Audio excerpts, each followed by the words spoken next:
The Chicago Bears are returning to the scene that ended their 2024 season on Monday night versus the Washington Commanders. We got to talk about some of the comments that came from head coach Ben Johnson and some players on the Chicago Bears.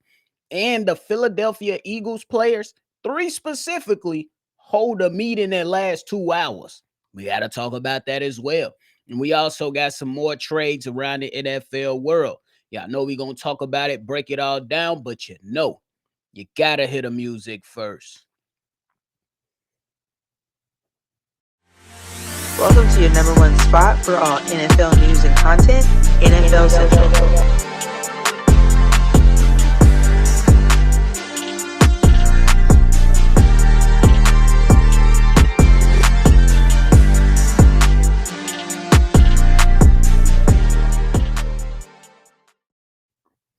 What's going on, football fans? Welcome back into another episode of NFL Central, your number one spot for everything NFL. I'm your host here, Bobby, and I'm holding it down on another daily episode.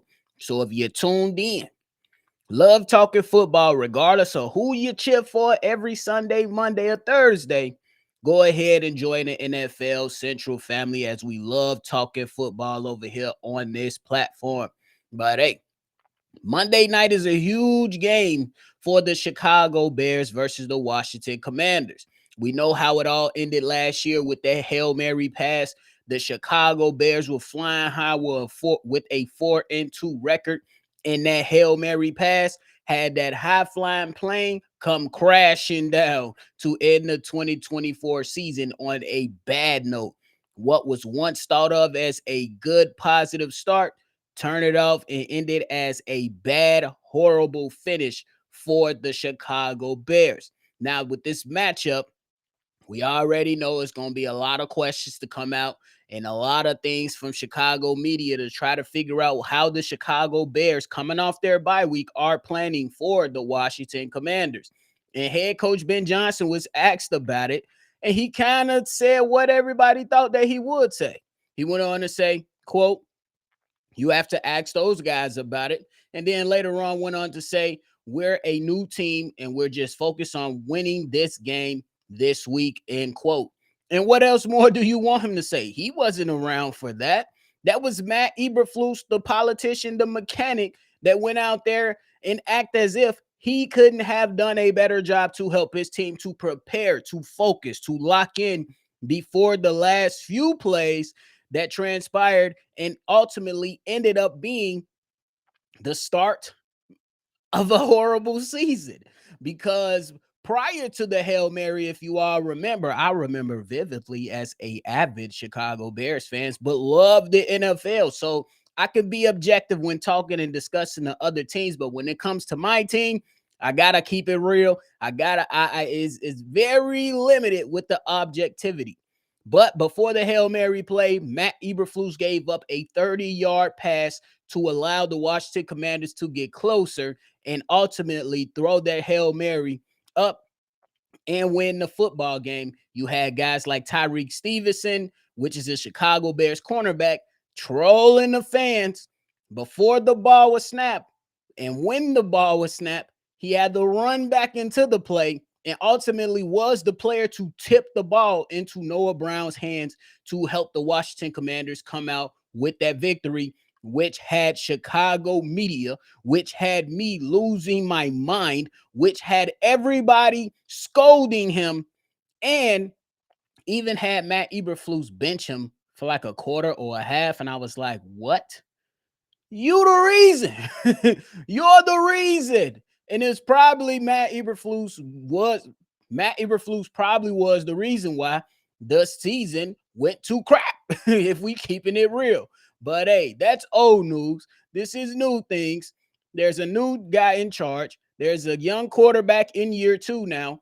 Caleb Williams now going up against Jaden Daniels, something that is going to be very, very interesting to see in their second matchup this go around. But DJ Moore was a part of that. DJ Moore was one of those guys that was on the field or, throughout that game and witnessed it at firsthand. And the media in Chicago asked him to where DJ Moore said this: I think everybody just on the hush now and just ready to attack this game and not let that happen again. End quote. And I'm with you. You ain't supposed to let anything like that happen again. You got to go out here and put your best foot forward to give your team an opportunity to win this game. It's going to be a tough matchup because the Washington Commanders can run the ball really, really well with their running backs and with Jaden Daniels and with Deebo Samuel. And the Chicago Bears this season have struggled to defend the run. The crazy thing is, while the Chicago Bears have struggled to defend the run, they are the best defense on third down. Crazy work, right? But hey, they also talked to another Chicago Bears defender in Kyler Gordon, and he said this. Honestly, there hasn't been a ton of talk as far as like what happened last season on. I don't think like anyone is really focused on that except for like going out there and winning. I wasn't even there last year, so to me, it's like go with everybody and change the narrative. End quote. And that's really what the Chicago Bears can do. We seen that play in the season for the Chicago Bears, excuse me. Yes, we know that there was many, many more games left. But if we all remember correctly, the following week, I believe the Chicago Bears played the New England Patriots and they pissed down their leg. They pissed down their leg. And we say the different Chicago Bears team from there on out. There was no belief in what head coach at that time, Matt Eberflus, was preaching.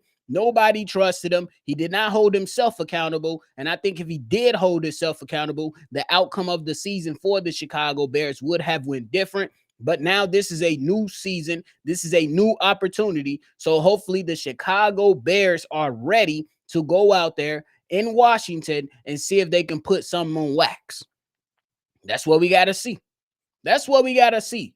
But they will be going into old territory to where they might have nightmares heading into that game. But you can right your wrongs. And more speaking so to Tyreek Stevenson, cornerback for the Chicago Bears. Hey, my boy, this is the opportunity to get your lick back. And how can you do that? Just playing a hell of a game. Ain't nobody saying you have to go out there and get INTs. Ain't nobody saying you have to go out there and just make the ultimate play. But we have to see Tyreek Stevenson that we've seen the last 2 weeks in the NFL.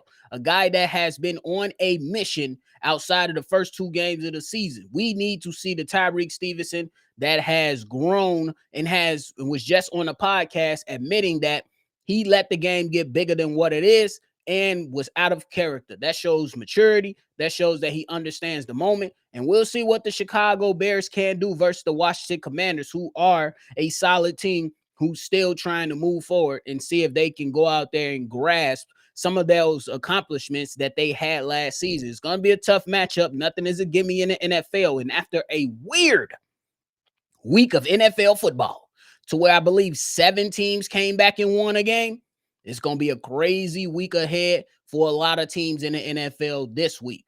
Now, we move on to talk about the Philadelphia Eagles. The Philadelphia Eagles players, they came out here and they held a meeting.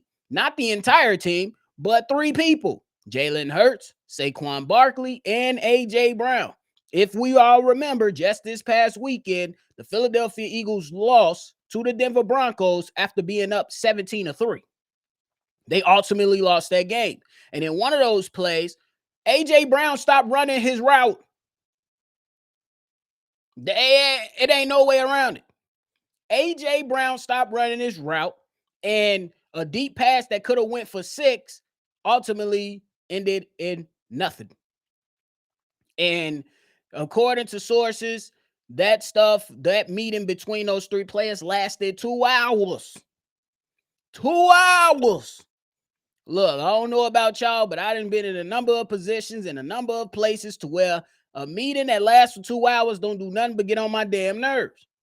So for the Philadelphia Eagles, if y'all having a meeting for 2 hours, look, I can't speak for those guys that's up in there because they ain't really giving us much. But I know somebody was agitated enough. And then Jalen Hurts came out and said, hey, it was just us talking about the collective. Talking about taking ownership for what we can and talking about how we move forward as a team so we can continue to find ways to win games. It's really just a teammates being teammates. And then Saquon Barkley pretty much said that he ain't giving us nothing. It was a good meeting. I don't believe it. No 2 hour meeting is a good meeting. I don't care what none of y'all try to say or how y'all try to spin it. No 2 hour meeting is a good meeting. They all get on my damn nerves. I don't care if we meeting for 30 minutes. It's gonna get on my damn nerves. But damn, it's not like these guys are 1-4. They 4-1. And we having 2 hour meetings. I get it. You probably want to map out what, you know what I'm saying, what the challenges are ahead of you. I understand that there might be some things that you got to come to terms with to see how you could figure it all out. But I think it's ultimately on the offensive coordinator. How do you only have Saquon Barkley run the ball 6 times in a game? Ridiculous. Ridiculous. When you had the 17-3 lead coming out of half, why not run Saquon Barkley more in the second half to bleed the clock and to put pressure on the Denver Broncos and allow your defense to have some rest so when they do get on the field, they are able to be the defense that we know they can be? Huh? I don't necessarily think it's the players. I more so think it's the offensive coordinator. That's just me. But hey, I guess we'll see what happens with that whole meeting. We'll see if they come out they play on Thursday night. So we'll see what happens when they face off against the New York Giants, if I believe that's who they play. But that's gonna be something to keep our eyes on. Now, before we get up out of here, got to talk about Joe Flacco going to Cincy. If you missed the breaking news episode of that, Joe Flacco was traded by the Cleveland Browns to the Cincinnati Bengals. And yeah, I still sit here after giving it some thought and think that it's absolutely hilarious because that offensive line couldn't block for Joe Burrow. That offensive line couldn't block for Jake Brownie. Now you have an immobile 40-year-old quarterback, and you think he's going to be able to do something behind that offensive line? We shall see. Good luck. 2 touchdowns, 6 interceptions, 58% completion percentage for Joe Flacco. Good luck. And then in other news, we had the Ravens trade edge Odafe Owe to the Chargers for safety Alohi Gimmin in a 5th-round pick. So the Chargers get an edge, the Ravens get a safety. We'll see what happens with that. I expect more trades to be on the way as we are just a little under a month from the trade deadline. So we should see what transpires with that, man. I think it's going to be an entertaining trade deadline thing because you have teams like the New York Jets that might be willing to sell off some stuff so they can rebuild their team into a different type of team. You might have and look at teams like the Miami Dolphins that may be willing to come off a couple players. So we'll see what happens, man. I think we just got to sit back, watch, and let things play out. There might be some teams that might not be willing to give up as of right now.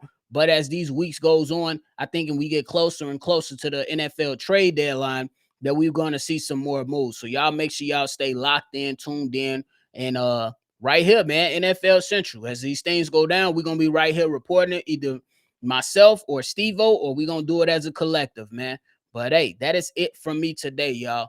I appreciate y'all for tuning in into another episode. Before you get up out of here, make sure you hit that like button, subscribe to the channel, and hit that notification bell as well, man. We appreciate y'all. Make sure you always love football, and then y'all already know we're going to catch y'all on the next one, for sure. This has been a presentation of the Breaks